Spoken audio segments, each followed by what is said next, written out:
Download aplikasi Tarbiyah Sunnah di handphone Anda. Tersedia di Google Play dan App Store. Bismillahirrahmanirrahim. Assalamualaikum warahmatullahi wabarakatuh. Alhamdulillah. Wassalatu wassalamu ala Rasulillah Muhammad ibn Abdillah wa ala alihi wa ashabihi wa mawalah wa man tabi'ahum bi ihsanin ila yaumil qiyamah wa ba'd. Anak-anakku sekalian, para santri di Ma'had Tahfidz Quran Tarbiyah Sunnah Bandung, juga para jamaah yang Allah muliakan, para pendengar radio Tarbiyah Sunnah Bandung, dan pemirsa beberapa TV, kita kembali berjumpa membahas kesalahan-kesalahan di dalam sholat, dan kita sudah masuk ke dalam kesalahan pada waktu sholat berjamaah. Kemarin Jumat yang lalu sudah diterangkan keutamaan dari shaf yang pertama. Orang yang berdiri di shaf yang pertama dapat sholawat dari Allah dan para malaikatnya. Kita akan lanjut. Shaf yang terdepan, khususnya paling dekat dengan imam, di belakang imam, tidak boleh diisi oleh orang-orang awam. Karena itu dilarang oleh Nabi SAW.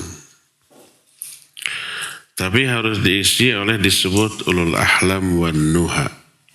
Orang-orang berilmu, orang-orang cerdas.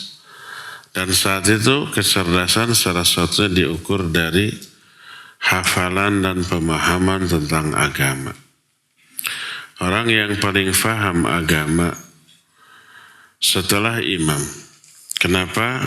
Karena mereka mungkin diharuskan untuk mengoreksi kesalahan imam, baik dalam gerakan atau dalam bacaan, atau karena lupa diingatkan, atau amat sangat mungkin imam batal di tengah-tengah harus digantikan, atau karena ada uzur, tidak batal tapi ada uzur, imam harus diganti.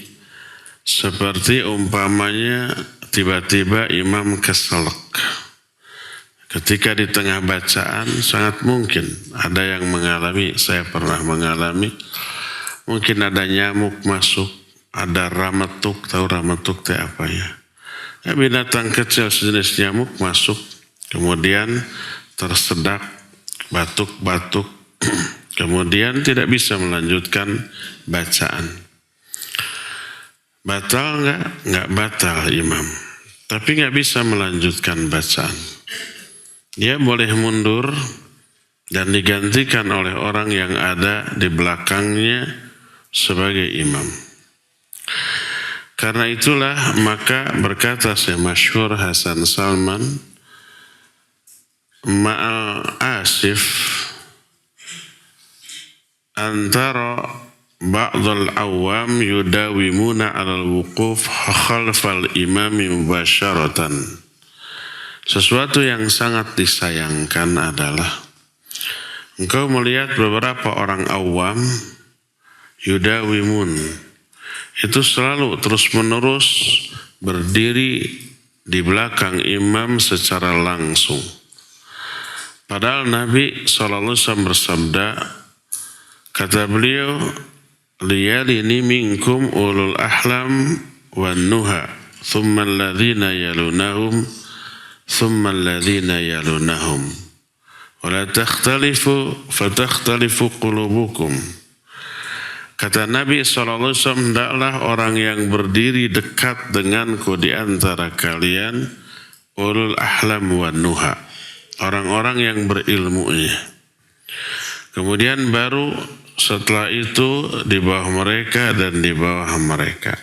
Dan jangan kalian bengkok-bengkok ketika menyusun saf, nanti hati-hati kalian juga akan berikhtilaf. Hadis ini sahih dikeluarkan oleh Imam Muslim dalam kitab Sahih Muslim, juga Imam Ibnu Khuzaimah dalam kitab Sahih Ibnu Khuzaimah. Berkata Imam An-Nawawi rahimahullah dalam kitab Syarah Sahih Muslim ketika menerangkan hadis ini. Kata beliau, wa fi hadzal hadis taqdimul afdal fal afdal ila al-imam. Li'annahu awla bil ikram wa li'annahu rubbama ihtaja al-imam ila istikhlaf fayakunu huwa awla wa li'annahu yatafattanu litanbih al-imam ala sahwi lima la yatafattanu tanalahu ghairuhu. Kata Imam An-Nawawi, di dalam hadis ini terkandung penjelasan lebih diutamakannya orang yang paling utama, yang paling berilmu untuk dekat kepada imam. Karena mereka lebih utama untuk memperoleh kemuliaan, dan karena mungkin imam perlu pergantian. Dan mereka yang lebih utama menggantikan posisi imam.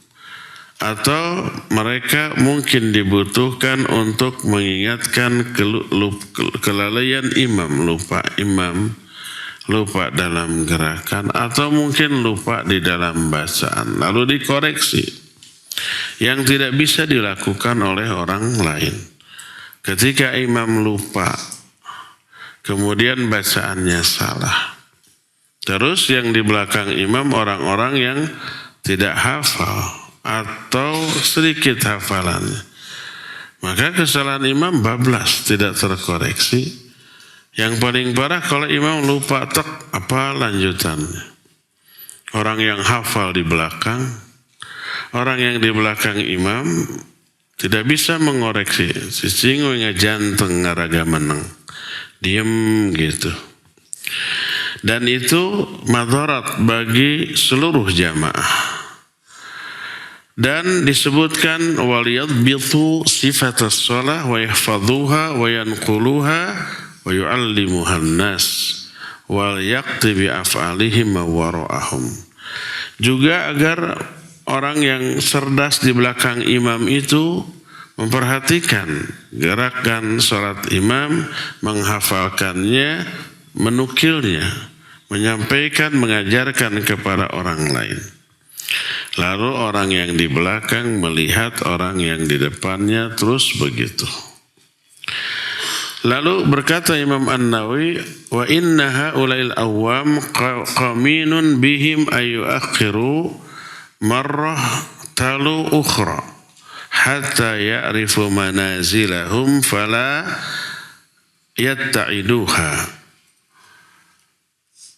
Mereka yang awam lebih layak, lebih pantas di belakang, terus berurutan, atau nanti di sebelah kanan. Hendaklah mereka tahu posisinya masing-masing, posisi yang pantas untuk mereka, dan jangan melebihi posisi yang layak untuk mereka. Wa yaf'alu bihim ahlul ilmi wan nuha wal ahlam ma fa'ala Ubay bin Ka'ab bi ba'di tabi'in. Hendaklah orang-orang yang berilmu, orang-orang yang faham agama, ketika melihat orang awam langsung berdiri di belakang imam, hendaklah mereka melakukan seperti apa yang dilakukan oleh Ubay bin Ka'ab kepada seorang pemuda tabi'in. Saat itu Nabi SAW sudah wafat, sudah meninggal, para sahabat yang banyak masih hidup, para tabi'in masih muda-muda ikut sholat. Salah seorang pemuda itu namanya Qis bin Ubad. Kata Qis bin Ubad, bainama ana bil Madinah fil masjid fis saffil muqaddam qa'imun usalli fajadabani rajulun min khalfi jadbah fanahani wa qama maqami. Qala fa wallahi ma aqaltu salati. Falamma sarafa fa idha huwa Ubay bin Ka'ab. Faqala ya fata la yasu'uka Allah inna hadha ahdun nabi sallallahu alaihi wasallam ilaina anna liyahu. Kata Qais bin Umbad, ketika aku berada di Madinah, aku sholat di Masjid Nabawi di shaf yang paling depan di belakang imam. Aku berdiri sholat, tiba-tiba ini lagi sholat, ada orang yang menarikku dari belakang dengan tarikan yang keras. Dia memberdirikan aku di belakang dan dia menempati tempatku di belakang imam. Aku berkata, demi Allah aku tidak bisa menghayati sholatku. Ketika selesai, ternyata orang tadi Ubay bin Ka'ab, seorang sahabat. Lalu setelah itu Ubay bin Ka'ab berkata, wahai pemuda, hei ujang, bahasa kitanya gitu, hei nak, semoga Allah tidak memburukkan kamu. Tempat ini tempat yang dahulu Nabi SAW tetapkan untuk kami, untuk para sahabatnya, untuk orang-orang yang lebih paham, untuk dekat kepada beliau. Ditegur pemuda tersebut. Oleh karena itulah, maka ketika menjelaskan riwayat ini riwayat dikeluarkan oleh Imam An-Nasa'i dan Imam Ibnu Khuzaimah dengan sanad yang hasan. Maka berkata para ulama ahli hadis ketika menerangkan hadis ini, wa fi fi'li Ubay radhiyallahu an bayanun anna ulil ahlam wa nuha ahaqqu bisaffil awal wa anna lahum syaqqus sufuf inda hudurihim liyaqumu fi saffil awal. Di dalam perbuatan Ubay bin Ka'ab ini ada penjelasan bahwa orang-orang yang berilmu, yang paham agama, lebih berhak untuk berada di shaf yang pertama. Dan mereka itu membiarkan ada satu tempat yang kosong di belakang imam untuk kehadiran mereka, agar mereka nanti begitu datang duduk di belakang imam tersebut. Adapun untuk orang awam disebutkan oleh Imam Ibnu Khuzaimah, wal afdal li haula'il awam ayusallu fi mayamini sufuf dunal ibtan fi makanin muayyan. Adapun yang paling utama bagi orang awam adalah sholatnya itu di sebelah kanan imam. Boleh di shaf pertama, tapi hendaklah jauh dari imam. Jangan pas di belakang imam. Hendaklah di sebelah kanan imam, tanpa menetap secara terus-menerus di sana. Sebagaimana Al-Barra bin Azib radhiyallahu anhuma, beliau orang sahabat yang banyak meriwayatkan hadis, tapi tahu diri. Ketika masuk ke masjid, walaupun yang pertama kali datang, tidak langsung duduk di belakang imam, tapi di sebelah kanan imam. Kata Al-Barra bin Azib, kunna idza shallaina khalfan nabi sallallahu alaihi wasallam ahbabna an nakuna an yamini. Kami dulu para sahabat, apabila kami sholat di belakang Rasul sallallahu alaihi wasallam, kami lebih suka untuk berada di sebelah kanan imam. Karena begitu di belakang imam oleh Nabi tadi dilarang. Tidaklah yang duduk di belakang itu orang-orang ulul ahlam dan an-nuha, orang-orang yang paham agama, orang-orang yang berilmunya, yang bisa menggantikan posisi imam di saat imam harus batal. Oleh karena itu para sahabat begitu masuk shaf pertama kosong, tidak langsung di belakang imam. Di belakang imam kosongkan. Nah, lalu mereka berdirinya di sebelah kanan imam. Hadis tersebut dikeluarkan oleh Imam An-Nasai dengan sanad yang sahih, sebagaimana juga diterangkan oleh Imam Ibnu Hajar al-Asqalani dalam kitab Fathul Bari Syarah Sahih Bukhari.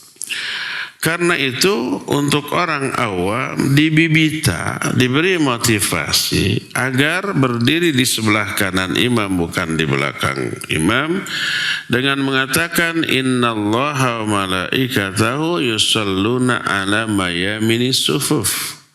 Sesungguhnya Allah dan para malaikatnya bersalawat kepada orang-orang yang berada di sebelah kanan imam. Sebelah kanannya tapi di saf yang pertama, bukan sejajar dengan imam. Oleh karena itu salah satu kesalahan, ini kesalahan imam, kesalahan orang-orang yang berilmu, kesalahan orang awam adalah membiarkan orang awam berdiri langsung di belakang imam. Pas imam salah, ngajanteng, ngaraga menang. Pas imam umpamanya batal, dia nggak bisa menggantikan posisi imam. Sementara orang yang berilmu yang mampu menggantikan posisi imam terhalang di belakang. Yang mengoreksi imam jauh. Sehingga pas mengoreksi harus teriak dan belum tentu terdengar oleh imam. Jadi ini kesalahan berjamaah, imam salah membiarkan. Kalau di kita ini ada rasa tidak enak mengusir kamu, bapak di sana aja lah, jangan di sini. Kan gitunya. Sekian itu sopan budak teh gitu tah. Oleh karena itulah maka kerusakannya terasa oleh seluruh jamaah.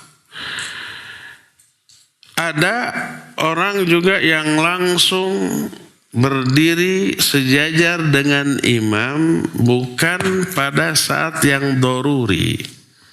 Jadi begitu mau sholat langsung maju di belakang di sebelah kanan imam sejajar dengan imam. Ini termasuk kesalahan. Sehingga berkata Syekh Masyhur Hasan Salman, wa minal asif antara ba'dhan nas yaqifu bi iza'il imam min ghairi hajatin qadaikil musalli wa nahwi. Di antara hal yang sangat disayangkan, engkau lihat sebagian orang ada yang berdiri di samping imam tanpa ada keperluan. Seperti umpamanya karena sempit, umpamanya masjid penuh. Orang ada yang sampai di luar. Boleh umpamanya untuk menambah minimal satu orang. Ada orang yang maju kemudian berdiri di samping kanan imam. Dibolehkan. Berdasarkan hadis Abu Bakar As-Siddiq radhiyallahu anhu. Ketika Nabi SAW sakit di akhir hayat, Nabi SAW memerintahkan Abu Bakar untuk jadi imam. Ketika di tengah-tengah salat, Nabi SAW datang. Kemudian berdiri di samping Abu Bakar. Abu Bakar mundur. Dipersilakan Nabi SAW jadi imam. Akhirnya Abu Bakar berimam kepada Nabi SAW. Di samping kanannya orang-orang bermakmum kepada Abu Bakar. Dalam kondisi sempit seperti itu boleh. Adapun dalam kondisi masih luang, jangan. Masih ada di belakang yang kosong, udah semua makmum di belakang. Tapi ada orang yang seperti itu dan ada hadisnya. Sebagaimana suatu saat kata Ibnu Abbas radhiyallahu anhuma, anna rajulan atan nabiyya alaihi salatu wassalam. Ada seorang laki-laki datang kepada Nabi sallallahu alaihi wasallam. Faqala ya Rasulullah, alimni amalan adkhulu bihil jannah.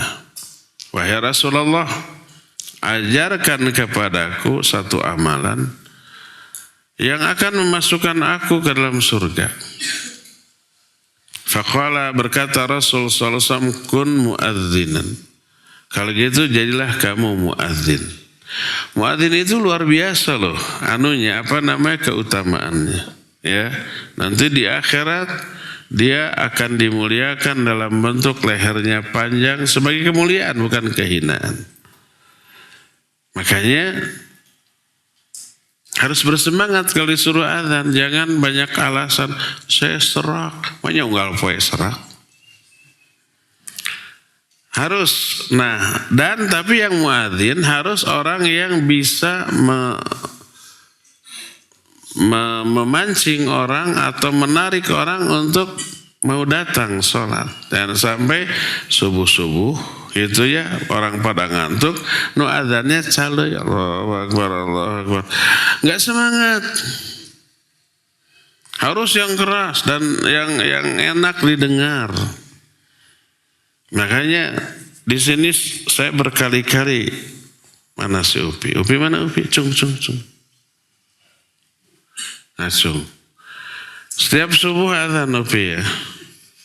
Jangan ada alasan tundukkan, kan semua ngantuk. Harus bangun sebelum subuh. Serak, minum dulu 2 gelas mah, ya. Jangan ada alasan.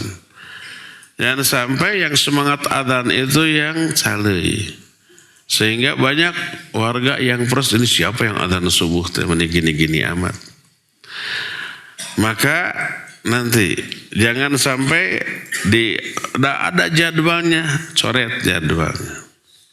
Ganti dengan orang yang lantang azannya, ya. Nanti Upi nurut sekali, 2 kali, ketiga kalinya plus deh, 3 kamari. Terus Upi ya. Nanti DKM-nya memasang jadwal muadzin yang semangat, yang suaranya lantang, bukan seperti ngajak tidur lagi mepende pas subuh lagi ngantuk yang adzannya mepende. Jangan. Ada keutamaan ya. Hadis ini menyatakan, ya Rasulullah, ajarkan kepadaku satu amalan yang menyebabkan aku masuk surga. Kata Nabi alaihissalam, kun muadzin, jadilah kamu muadzin. Orang itu berkata, ma aqdiru ala dzalik, aku tidak bisa ya Rasulullah. Dia orang tahu diri, suaranya gerebek. Aku tidak bisa. Kata Nabi SAW, fakun imaman. Kalau gitu jadilah kamu imam. Imam sholat. Orang ini menjawab, la aqdiru ala dzalik, aku tidak mampu, tidak bisa. Lalu Nabi menyatakan, faqum bi'izail imam, kalau gitu kamu berdiri di samping imam ketika sholat. Hadis ini menjelaskan 3 keutamaan. Muadzin, imam, dan orang yang berdiri di samping imam ketika sholat. Karena itu ada orang yang begitu sholat mau dimulai, dia masuk ke depan di samping imam. Berdasarkan hadis ini. Padahal di belakang masih kosong. Ini kenapa dianggap kesalahan? Padahal ada hadisnya, tapi hadis ini mungkar. Para ulama menyatakan, wa hadzal haditsu munkar. Hadis ini hadis yang mungkar. Mungkar itu artinya diingkari oleh para ulama, enggak benar ini hadis. Kenapa? Fihi Muhammad bin Ismail al-Dhibbi.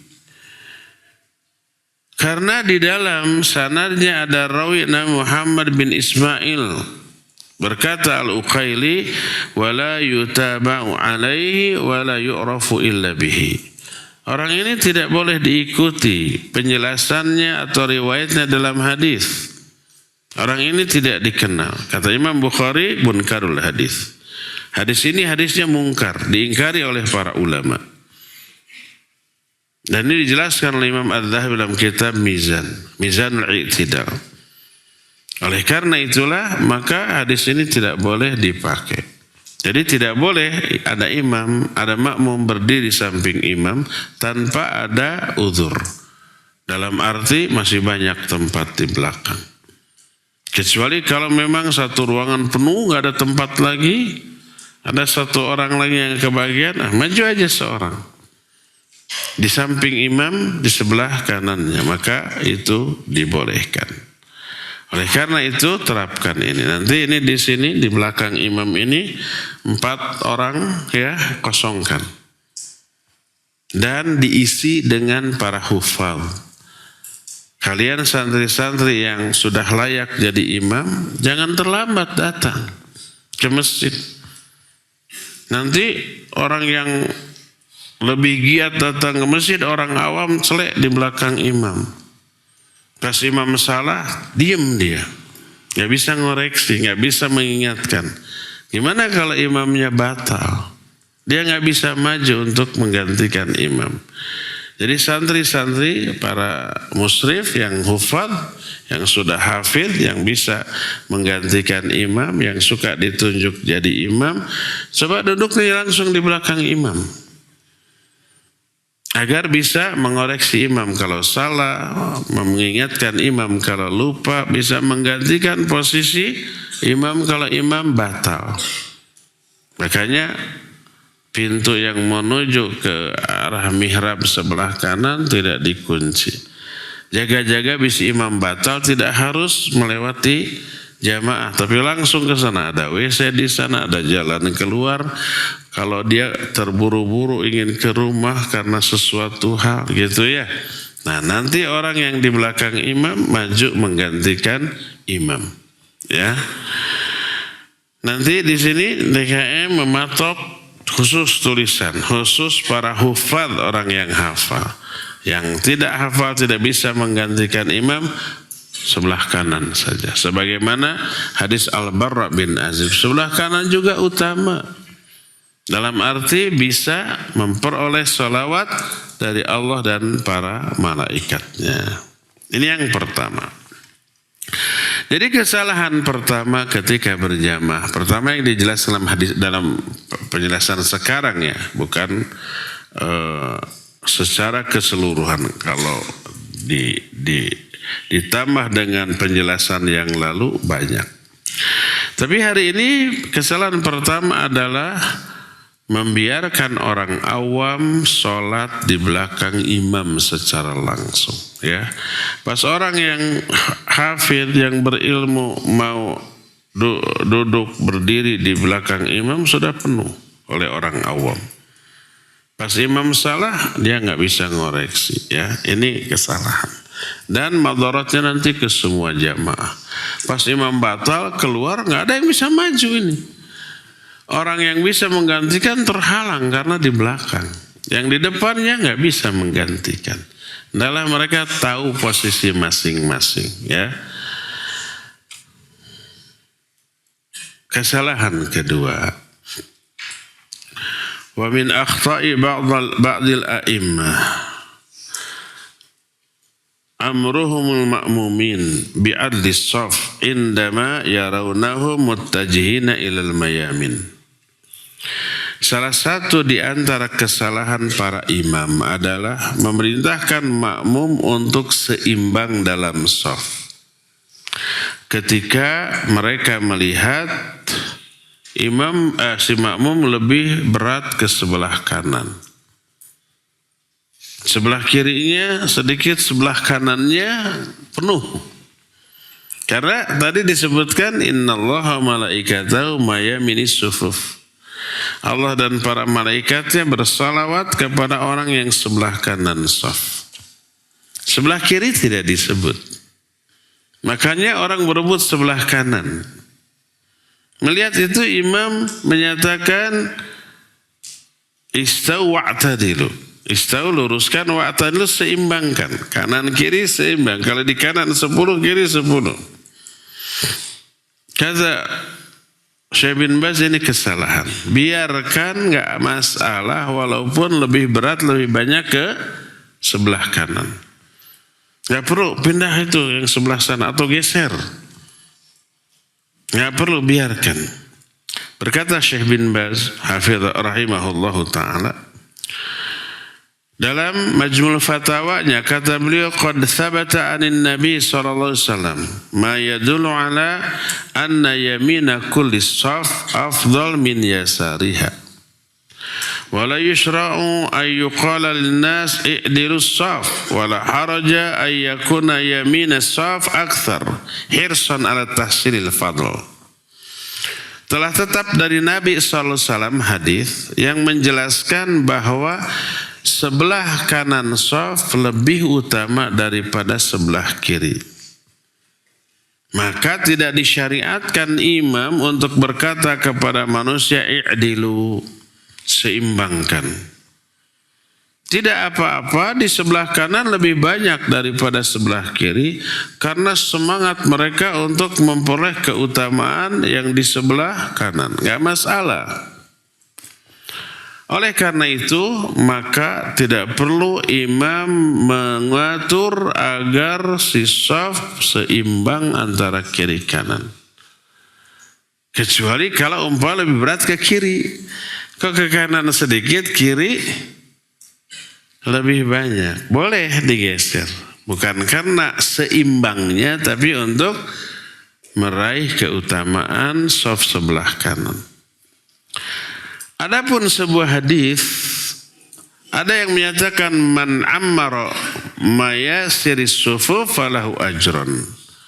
Siapa orang yang memakmurkan memenuhi sebelah kiri shaf, dia punya 2 pahala.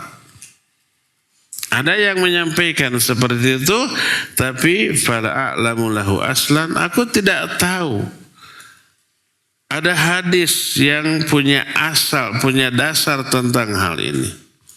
Hadisnya la asla lahu. Tidak ada asalnya. Wal adhar annahu maudhu. Yang jelas hadis ini maudhu. Hadis ini palsu.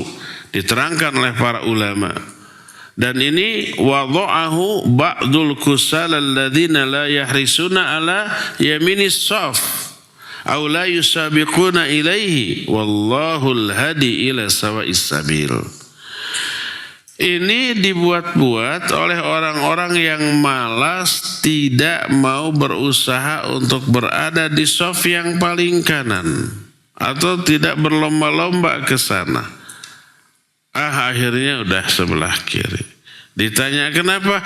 Ini ada hadis man ammara mayasira sufuf falahu ajran. Siapa yang mengisi sebelah kiri shaf, dia punya 2 pahala. Ini enggak benar. Hadis ini palsu. Tidak ada sanadnya, tidak ada riwayatnya.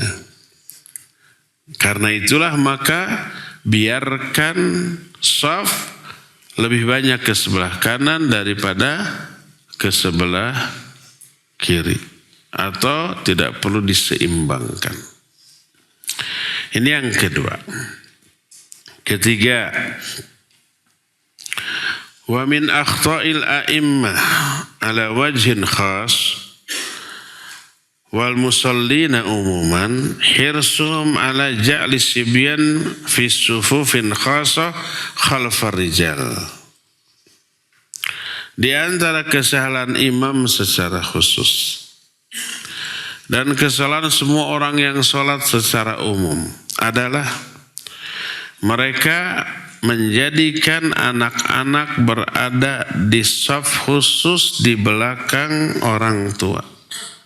Walaupun di depan masih ada yang kosong. Anak-anak di belakang gitu. Ada yang begitu kan. Anak-anak semuanya di belakang. Di depan orang tua, walaupun ada yang masih kosong, anak-anak tidak boleh menempati yang kosong itu. Ini kesalahan, kekeliruan. Kenapa?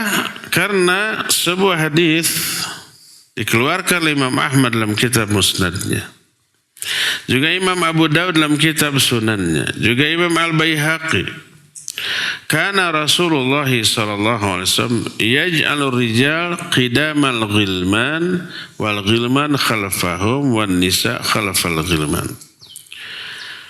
Nabi sallallahu alaihi wasallam menjadikan laki-laki di depan shaf anak-anak dan anak-anak di belakangnya, kemudian para wanita di belakang anak-anak.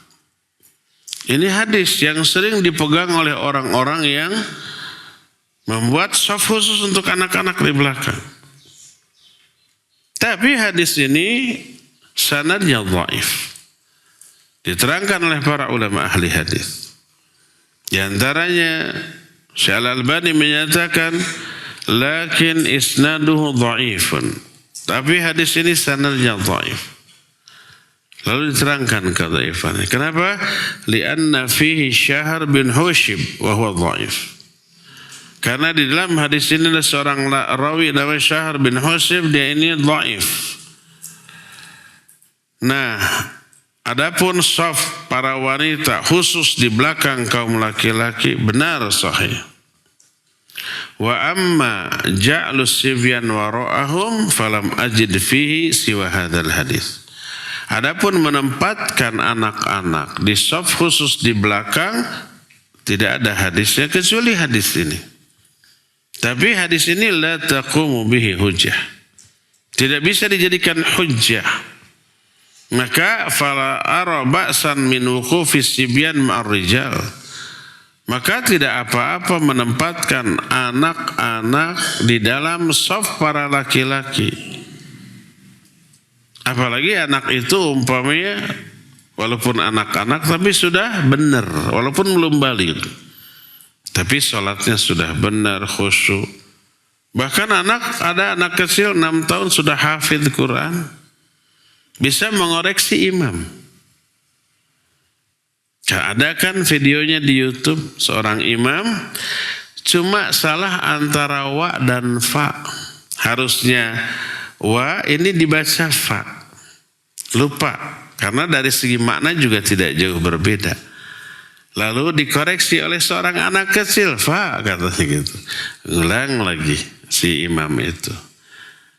Nah, anak kecil bisa mengoreksi karena dia hafalannya lebih bagus daripada orang-orang tuanya. Bahkan banyak anak kecil walaupun belum balik karena hafid dia dijadikan imam. Pernah ada di YouTube melihat anak kecil jadi imam? Ya pernah. Belum balik. Sah tidak? Sah. Ada asalnya ada. Nah, di zaman para sahabat ada. Ada seorang anak jauh dari Madinah. Tapi ketika orang-orang di kampung ini mengirim delegasi kepada Nabi SAW, terus tinggal beberapa hari bersama Nabi SAW, belajar tata cara sholat dan seterusnya. Setelah beres mau pulang oleh Nabi diamanati, faliya ummukum aqra'ukum bi kitabillah. Hendaklah yang menjadi imam di antara kalian adalah orang yang paling aqra tentang kitab Allah. Orang yang aqra itu menurut para ulama bukan yang paling banyak hafalan, tapi yang paling faham agama. Walaupun hafalannya mungkin di bawah yang lain, tapi lebih faham agama. Tapi kalau pemahaman sama yang paling bagus bacaannya, paling banyak hafalannya. Begitu pulang tidak ada yang lebih banyak hafalannya kecuali anak kecil usia 6 tahun.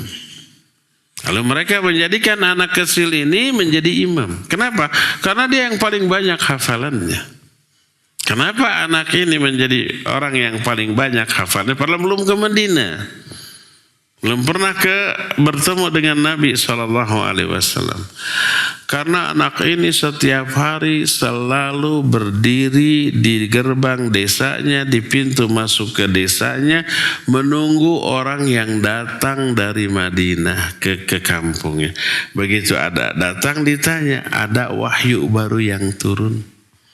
Kalau ada, tolong sampaikan ke saya. Disampaikan ke anak ini, dia hafal.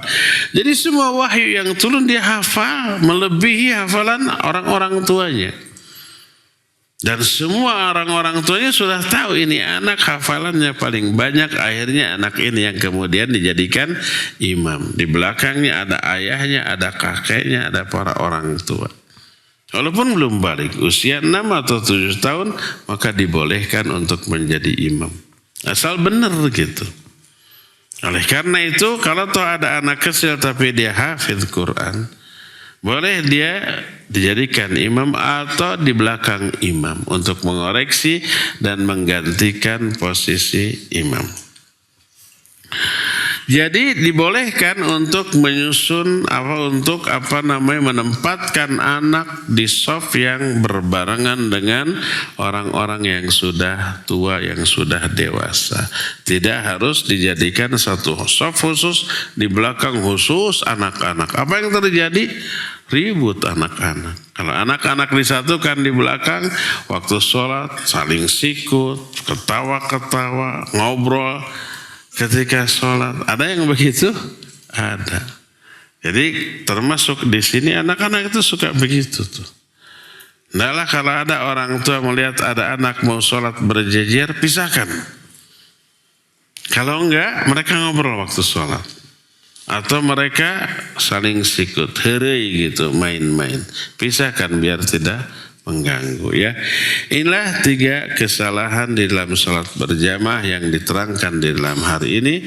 Cukup sampai di sini dan kita masih ada waktu untuk bertanya jawab. Wassallallahu ala nabiyina Muhammadin wa ala alihi wasallam. Assalamualaikum. Waalaikumsalam warahmatullahi. Nama anak Amar dari Cianjuang.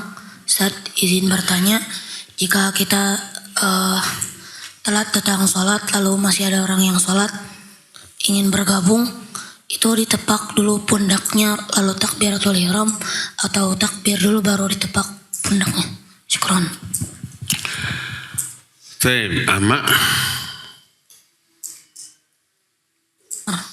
Ama namanya, dari Cianjuang, Cimahi. Ya, barakallahu fi. Kalau umpamanya kita masuk ke sebuah masjid mau sholat berjamaah, ternyata ada orang yang sedang sholat sendirian. Kita mau berjamaah ke dia. Apa harus ditepuk dulu langsung sholat, atau sholat dulu langsung ditepuk? Tidak dua-duanya, nggak perlu ditepak-tepuk. Langsung saja kita berdiri di sampingnya, sebelah kanan. Kemarin kan kita sudah jelaskan kalau makmum hanya seorang, jadi berdua sholatnya bersama imam. Di mana posisi makmum? Sebelah kanan imam. Dan sejajar dengan imam, tidak mundur sedikit, tidak, sejajar dengan imam. Jadi kita langsung masuk, langsung berdiri sebelah kanannya, langsung takbir tanpa harus menepuk. Karena tidak disyariatkan menepuk ya. Dan imam tahu ada yang ikut. Karena pasti melihat, terlirik ada orang sebelah kanan dan pasti kerasa orang ini nempel ikut sholat. Jadi tidak perlu harus menepuk, langsung saja ikut sholat ya. Wallahu a'lam bishawab. Apa 3 kesalahan yang diterangkan hari ini dalam sholat berjamaah? Apa namanya?